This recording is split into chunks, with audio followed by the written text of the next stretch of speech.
Speaker Saqib Nomani YouTube channel पे एक मरतबा फिर से आप सभी लोगों का स्वागत है। दोस्तों, आज का हमारा जो व्लॉग है ये हम भिवंडी से निकल रहे हैं घर की तरफ। भिवंडी से हम निकले हैं अभी कुछ देर पहले और कल्याण जा रहे हैं। कल्याण से हमारी जो ट्रेन है LTT छपरा एक्सप्रेस जो आजमगढ़ तक जाएगी।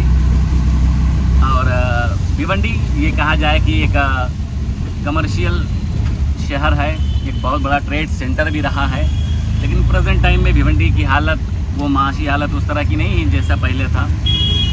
अपने शबाब पे हुआ करता था भिवंडी एक वक्त था, लेकिन आजकल इकोनॉमिकली बहुत वीक है भिवंडी। बहरहाल तो भिवंडी से हम लोग निकले हैं कल्याण की तरफ। तो दोस्तों, यहाँ पर हम 8-9 दिन से हैं लगातार। यहाँ पर बारिश भी हो रही है। ये कहा जाएगी 1-2 घंटे रुकती है बारिश और उसके बाद फिर स्टार्ट हो जाती है। और काश की यही बारिश अल्लाह करे कि उत्तर प्रदेश में भी हो। वहाँ पर बारिश की बहुत ज़रूरत है, बड़ी दुआएं की जा रही वहाँ बारिश के लिए। और इस बारिश में रेन कोट पहन करके बाइक चलाने का मज़ा ही कुछ और है। तो जब मैं फ्री रहा 5-6 दिन 7 दिन लगातार, स्वास्तिक ढाबा जो हमारे बड़े भाई आदिल भाई का जो ढाबा है वहाँ पर जब फ्री रहा तब बाइक ले करके और रेनकोट पहन करके वहाँ पर गया और बारिश में भीगते हुए वहाँ का एंजॉय भी किया। इस तरह से आखिरकार दोस्तों हम पहुँच चुके हैं कल्याण जंक्शन रेलवे स्टेशन पर।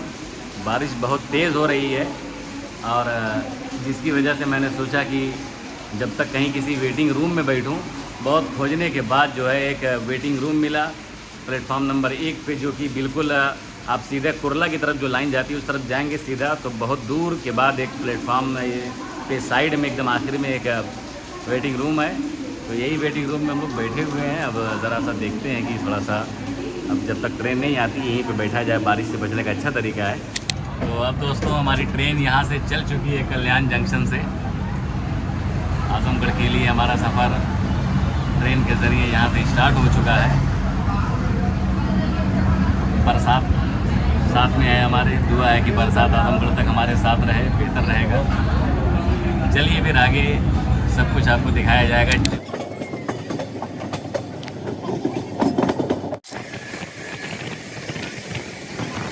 दोस्तों एक मरतबा फिर से हम वादियों में जाने वाले हैं, जहाँ ऊँचे ऊँचे पहाड़ात और घने जंगलात के बीच हमारी रेल पहाड़ी का सीना चीरती हुई जाएगी।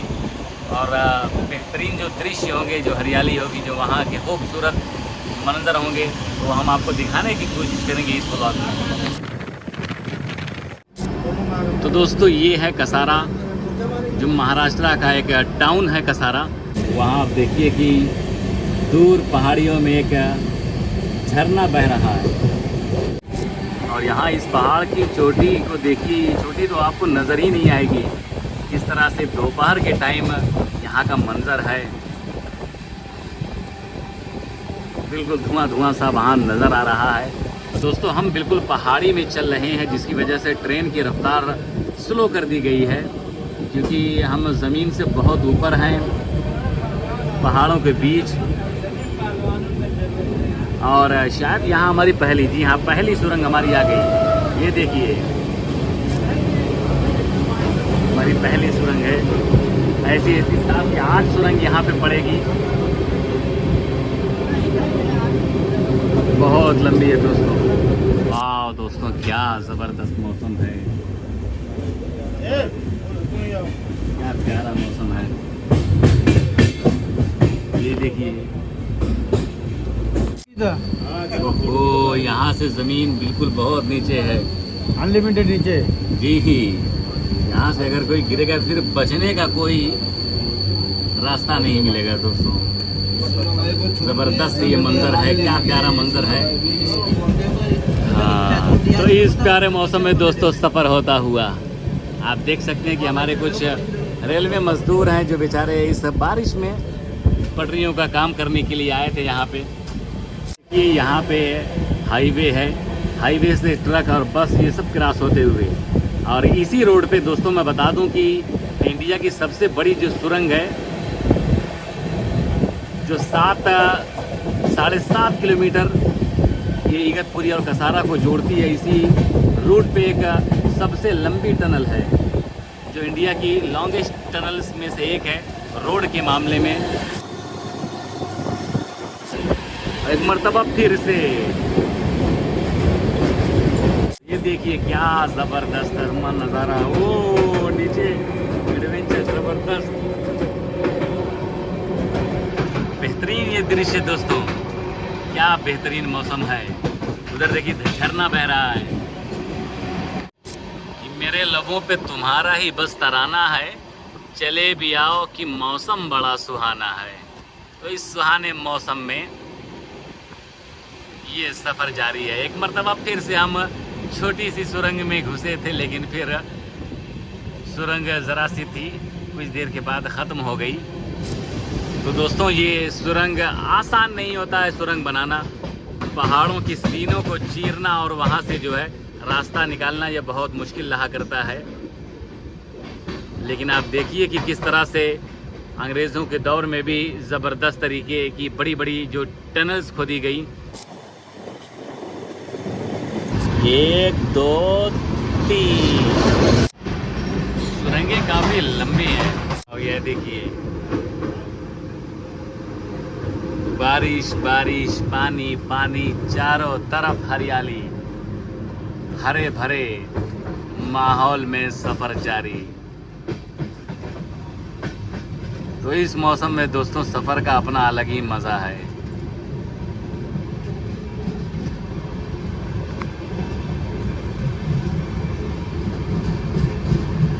अभी एक और टनल में हम लोग घुसने वाले हैं। ये रेल एक और सुरंग में अब जाती नज़र आ रही है। तो दोस्तों हम लोग जो है थाल दर्रे में हैं, और थाल दर्रा ये एक पहाड़ी इलाका है, जो एक पहाड़ी लाइन है जो कि मुंबई और नासिक को एक दूसरे से जोड़ने में बड़ा किरदार अदा करती है। देखिए ट्रेन बिल्कुल यहाँ पे स्लो हो चुकी है। पानी देखिए कितनी रफ्तार से पहाड़ से आ रहा है और सीधा जाके ये झरने की शक्ल में सीधा नदी नालों तक जा रहा है। उधर देखिए आप, उधर ये ज़बरदस्त, ये वाह, परवरदिगार ने ये सारी चीज़ें हम इंसानों के लिए मुहैया कर रखी हैं। वो कहा है कि फ़बिअय्यि आलाइ रब्बिकुमा तुकज़्ज़िबान, तुम अपने रब की कौन कौन सी नेमतों को झुटलाओगे। और हमारे इन दोस्तों को देखिए भाई कितनी मेहनत कर रहे हैं लोग। देखिए आप, उनकी मेहनत को सलाम, जो इंडियन रेलवे के लिए हमेशा तैयार रहते हैं। तो अब हम दोस्तों पहुंच चुके हैं इगतपुरी। इगतपुरी एक हिल स्टेशन है जो पहाड़ी पर कायम है, और जो खूबसूरत पहाड़ी आपको हमने दिखाया था, जो बीच बीच के झरने दिखाए थे, तरह तरह की चीज़ें तो हमने आपको भी शो किया था, वो फिल्में भी वहाँ पर बहुत सारी बनाई जाती हैं। बहुत सारी हिंदी फिल्में ऐसी हैं जो इगतपुरी और कसारा के बीच में बनाई गई हैं। और इगतपुरी दोस्तों यहाँ का जो है वड़ा पाव बहुत ही मशहूर और फेमस है। तो इस तरह से दोस्तों बीच में नींद लग गई थी, रात भर का जागा था, इसी वजह से बीच की कुछ सीन नहीं दिखा पाया मैं आपको। लेकिन पिछले उसमें ब्लॉग में था, भुसावल नासिक सब आ गया था, इसी वजह से मैं भी जानबूझ के सो गया कि इसी बहाने चलिए इटारसी का इंशाल्लाह आपको दिखाएंगे। तो अब हम लोग कुछ देर के बाद इटारसी पहुंचने वाले हैं, 2-3 घंटे के बाद। उसके बाद फिर वहां के बारे में बताएंगे, इटारसी का स्टेशन क्यों बहुत मशहूर है। तो इस तरह से दोस्तों हम पहुंच चुके हैं इटारसी जंक्शन रेलवे स्टेशन पे, जो कि मध्य प्रदेश का एक बड़ा रेलवे जंक्शन है। ये हिंदुस्तान में 8वां सबसे ज़्यादा बिजीएस्ट रेलवे जंक्शन है, जहाँ पे डेली 420 से ज़्यादा ट्रेन यहाँ पे आती है और यहाँ से जाती है। ये भुसावल से दिल्ली जाना हो, यानी महाराष्ट्र से दिल्ली के बीच का ये सबसे मुख्य स्टेशन कहा जाता है इटारसी। और उसके बाद दोस्तों वेस्ट सेंट्रल रेलवे जोन के तहत आता है ये। तो इस तरह से दोस्तों यही इटारसी जंक्शन है जहाँ पे 2015 में 17 जून को एक ज़बरदस्त आग लगी थी और सिग्नल कंट्रोल सिस्टम पूरी तरह से तबाह हो चुका था। लगभग 2000-2500 के बीच 34 दिन तक ये सिलसिला जारी रहा और उसी बीच 2500 लगभग ट्रेनों को कैंसिल किया गया या मंसूख कर दिया गया। उसके बाद 249 ट्रेनों को सिर्फ यहाँ से वहाँ जाने की परमिशन उस वक्त दी गई, जो बहुत ज़रूरी ट्रेनें थी। और 34-35 दिन तक ये सिलसिला जारी रहा। सफ़र बहुत मुश्किल हो गया था मुंबई का उस दौरान। और फिर उसके बाद 26 जुलाई को फिर से ये इटारसी का स्टेशन और वो सारी चीज़ें सही कर दी गई। लगभग 20 करोड़ रुपए की लागत से एक मरतबा फिर से इटारसी स्टेशन को तैयार कर दिया गया है। और आप देख सकते हैं कि यहाँ पे हमारी ट्रेन रुकी हुई है और सामने भारत पेट्रोलियम, ये पेट्रोलियम गैस का पूरा ये मालगाड़ी है। तो हम पहुँच चुके हैं मध्य प्रदेश के एक बड़े शहर में जिसे जबलपुर कहा जाता है। जबलपुर मध्य प्रदेश का ये तीसरा बड़ा शहर है और हिंदुस्तान का 38वां बड़ा शहर जबलपुर कहा जाता है। इंडियन आर्मी की जो बड़ी छावनी यहाँ पर है, सबसे बड़ी छावनियों में से एक है, जिसमें 5 स्टेट के हेडक्वार्टर्स हैं। मध्य प्रदेश, बिहार, उड़ीसा, छत्तीसगढ़ और झारखंड, ये 5 जगहों की आर्मियों के मुख्यालय जबलपुर में हैं। उसके अलावा जबलपुर में मध्य प्रदेश का हाई कोर्ट भी है। हम इतना बता दें कि जबलपुर ये प्रेजेंट टाइम में एक मशहूर शहर है और हिंदुस्तान में कहा जाए कि तहज़ीब व सकाफ़त के लिए जाना और पहचाना गया। स्मार्ट सिटीज़ मिशन में जो 7 शहरों का जो मिशन है, 7 शहरों को बेहतरीन बनाने का, उसमें जबलपुर भी एक है।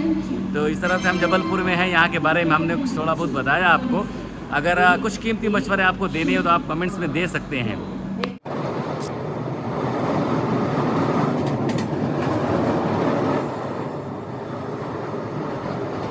इस तरह से दोस्तों हम पहुंच चुके हैं उत्तर प्रदेश के प्रयागराज यानी इलाहाबाद में, जो कि हिंदुस्तान का बड़ा अच्छा शहर माना जाता है। सबसे ज़्यादा आबादी वाले जो शहर हैं उसमें से 36वें नंबर पे आता है हिंदुस्तान में इलाहाबाद।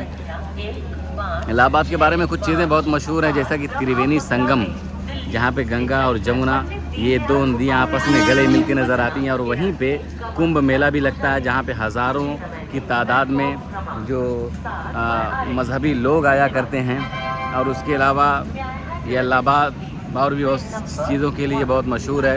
इलाहाबाद विश्वविद्यालय या इलाहाबाद यूनिवर्सिटी, ये भी उत्तर प्रदेश की बड़ी यूनिवर्सिटियों में से और पुरानी यूनिवर्सिटियों में से एक है। दोस्तों यही प्रयागराज यानी इलाहाबाद, जो एक दिन के लिए हिंदुस्तान की राजधानी भी बना था। कभी भी इलाहाबाद आएँ तो यहाँ त्रिवेणी संगम देखिए, यहाँ का न्यू यमुना ब्रिज देखिए, बड़ा प्यारा, बड़ा खूबसूरत है। उसके अलावा इलाहाबाद यूनिवर्सिटी भी आप देख सकते हैं। इलाहाबाद फोर्ट भी आपको मिल जाएगा इलाहाबाद में। और उसके अलावा सरस्वती घाट, ये इलाहाबाद का सबसे खूबसूरत घाट भी कहा जाता है। ये सारी चीज़ें आपको इलाहाबाद में मिल जाएंगी। उसके अलावा और भी कुछ चीज़ें छूट रही हैं जिसका जिक्र बाद में कभी किया जाएगा।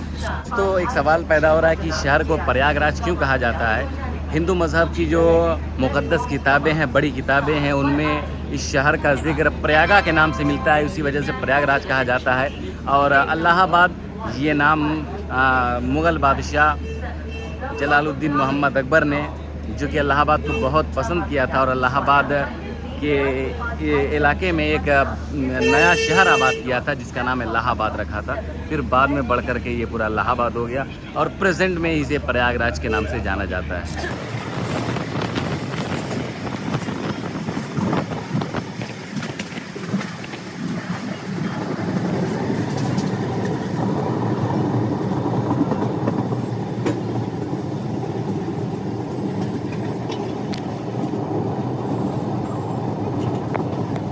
तो इस तरह से दोस्तों हम पहुंच चुके हैं फूलपुर। ये स्टेशन इलाहाबाद से 30 किलोमीटर की दूरी पे है, इलाहाबाद ज़िले में आता है। और सारी दुनिया की निगाहें लोकसभा का जब इलेक्शन होता है तो फूलपुर पे रहती हैं, क्योंकि फूलपुर ये वो लोकसभा क्षेत्र है जहां से पंडित जवाहरलाल नेहरू, जो हमारे हिंदुस्तान के पहले प्राइम मिनिस्टर थे, उन्होंने यहाँ से चुनाव लड़ा था और यहाँ से जीत करके वो हिंदुस्तान के प्राइम मिनिस्टर बने थे। उसके बाद ये पंडित जी यहाँ पे 3 मरतबा चुनाव लड़े थे और तीनों मरतबा कामयाब रहे।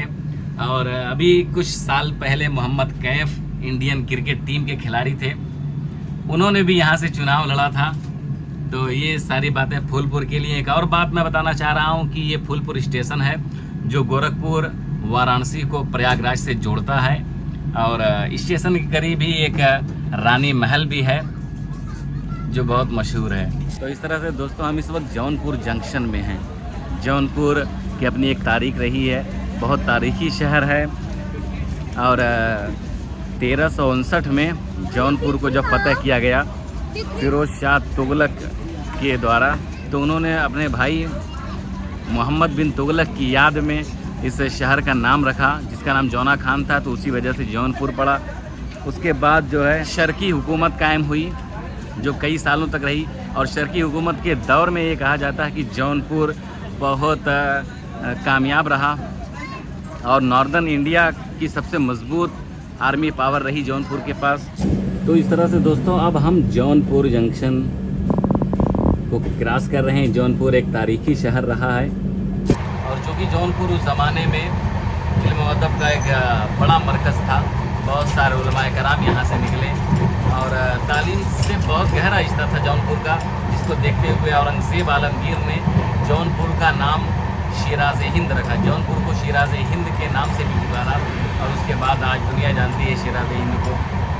और यहाँ पे जो खूबसूरत जगह हैं जहाँ पे आप जा सकते हैं, अगर आप एज अ टूरिस्ट घूमना चाहते हैं तो मैं आपको बताऊँगा शाही जामा मस्जिद, शाही अटाला मस्जिद, शाही चार अंगुल मस्जिद, शाही लाल दरवाज़ा मस्जिद, जौनपुर का किला, और शिरकी मकबरा, फिरोज शाह तुगलक का मकबरा, और उसके अलावा चौकिया माता का मंदिर। ये सारी चीज़ें जौनपुर की बड़ी फेमस हैं।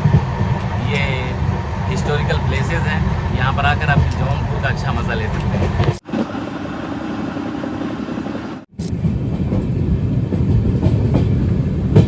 तो इस तरह से दोस्तों अब हम पहुँच चुके हैं दयारी शिवली में, यानी आज़मगढ़ में। हमारा सफ़र यहीं पे ख़त्म हुआ। आज़मगढ़ हमेशा से हिंदुस्तान को बहुत कुछ दिया है इस आज़मगढ़ ने, और आज़मगढ़ 1665 में राजा आज़म खान ने इस शहर को बसाया था अपने नाम से, और आज पूरे हिंदुस्तान और हिंदुस्तान के बाहर आज़मगढ़ ये अपनी शोहरतों की वजह से जाना और पहचाना गया। इल्म अदब का मरकज़ है, बहुत बड़े बड़े उलमा यहाँ से निकले हैं, एक से बढ़ कर के एक लोग यहाँ से निकले हैं। चाहे वो क्रिकेट का मैदान हो, चाहे वो कोई और भी ग्राउंड हो, हर मैदान में आज़मगढ़ ने बेहतरीन किरदार अदा किया है। इस तरह से दोस्तों आज़मगढ़ हमको पहुँचना था, हम आज़मगढ़ पहुँच गए। अब इंशाल्लाह मिलते हैं अगले व्लॉग में, आप इंतज़ार करिएगा। जब तक अगर कुछ आपको कमेंट्स करना हो तो आप कमेंट्स में कुछ बता सकते हैं, हम कुछ मशवरा दे सकते हैं इस व्लॉग के बारे में। बाकी मिलते हैं फिर इंशाल्लाह अगले व्लॉग में। चलिए जब तक के लिए बाय बाय।